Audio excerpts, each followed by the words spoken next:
വാര്യരെ കേന്ദ്ര കഥാപാത്രമാക്കി എഡിറ്റർ സൈജു ശ്രീധരൻ ആദ്യമായി സംവിധാനം ചെയ്യുന്ന ഫൂട്ടേജ് എന്ന ചിത്രത്തിന്റെ ഫസ്റ്റ് ലുക്ക് പോസ്റ്റർ വലിയ ചർച്ചയായിരുന്നു. വിശാഖ് നായർ, ഗായത്രി അശോക് എന്നിവരായിരുന്നു പോസ്റ്റിലുണ്ടായിരുന്നത്. എന്നാൽ പോസ്റ്റിലുള്ളത് മഞ്ജുവാണെന്ന തരത്തിലായിരുന്നു ചർച്ചകൾ. ഇപ്പോൾ ഇത് സംബന്ധിച്ച് ചർച്ചകളോടും വിവാദങ്ങളോടും പ്രതികരിക്കുകയാണ് മഞ്ജു. ഫൂട്ടേജ് സിനിമയുടെ പ്രമോഷനായി ബന്ധപ്പെട്ട അഭിമുഖത്തിലാണ് മഞ്ജുവിന്റെ പ്രതികരണം. താരത്തിന്റെ വാക്കുകൾ ഇങ്ങനെ: വലിയൊരു ചർച്ചയ്ക്ക് കാരണമായൊരു പോസ്റ്റർ തന്നെയായിരുന്നു അത് ബോധപൂർവം ചെയ്തതാണ്.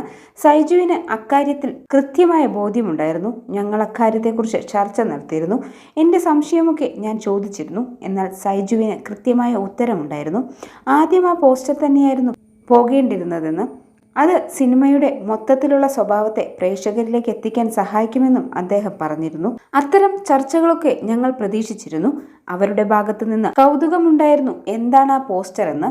എന്നാൽ സിനിമ കാണുമ്പോൾ അക്കാര്യത്തിൽ വ്യക്തമായ ഉത്തരം അവർക്ക് കിട്ടും. ഈ സിനിമയിലേക്ക് എന്നെ ആകർഷിച്ചത് ഈ സിനിമയുടെ ജോണർ തന്നെയാണ്. 18+ ഓഡിയൻസിനെയാണ് ഞങ്ങൾ ഉദ്ദേശിക്കുന്നത്.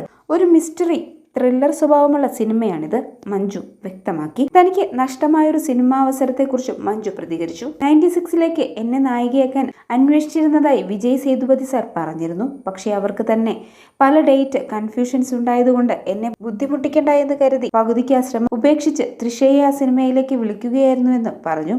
വിടുതലായി, പക്ഷേ എനിക്ക് അദ്ദേഹത്തിന്റെ കൂടെ അഭിനയിക്കാൻ അവസരം ലഭിച്ചു. എല്ലാത്തിനും അതിൻ്റെതായ സമയമുണ്ടെന്ന് പറയുമല്ലോ. എനിക്ക് 96ൽ തൃഷയല്ലാതെ മറ്റൊരാളെ കുറിച്ച് ചിന്തിക്കാൻ പോലും പറ്റില്ല, താരം പറഞ്ഞു. യാത്രകൾ ചെയ്ത് ഞെട്ടിക്കാറുള്ള മഞ്ജു തന്റെ യാത്രാപ്രേമത്തെക്കുറിച്ചും ബൈക്ക് റൈഡിനെക്കുറിച്ചുമെല്ലാം മനസ്സ് തുറന്നു. പണ്ട് തൊട്ടേ വലിയ ആഗ്രഹമായിരുന്നു ബൈക്ക് ഓടിക്കാൻ പഠിക്കണമെന്ന്. ലഡാക്കിൽ ബൈക്കിൽ യാത്ര പോയതാണ് ബൈക്ക് യാത്ര ചെയ്യുന്നതിനോട് വലിയ ഇഷ്ടവും ആഗ്രഹവും ഒക്കെ തോന്നിയത്. ബേസിക് കോഴ്സൊക്കെ പഠിച്ച് ലൈസൻസ് എടുത്തു. ഇപ്പോഴും പക്ഷേ എക്സ്പേർട്ട് ആയിട്ടൊന്നുമില്ല. യാത്ര ഇഷ്ടമുള്ളത് കൊണ്ടാണ് ഞാനും ചാക്കോച്ചനും പിഷാരടിയും ഒക്കെയായിട്ടുള്ള ആ ഗ്രൂപ്പ് രൂപപ്പെട്ടത്. ഒരേ തരത്തിലുള്ളവർ ഒരുമിച്ച് യാത്ര ചെയ്യുമ്പോൾ വേറൊരു വൈബാണെന്നും മഞ്ജു പറഞ്ഞു.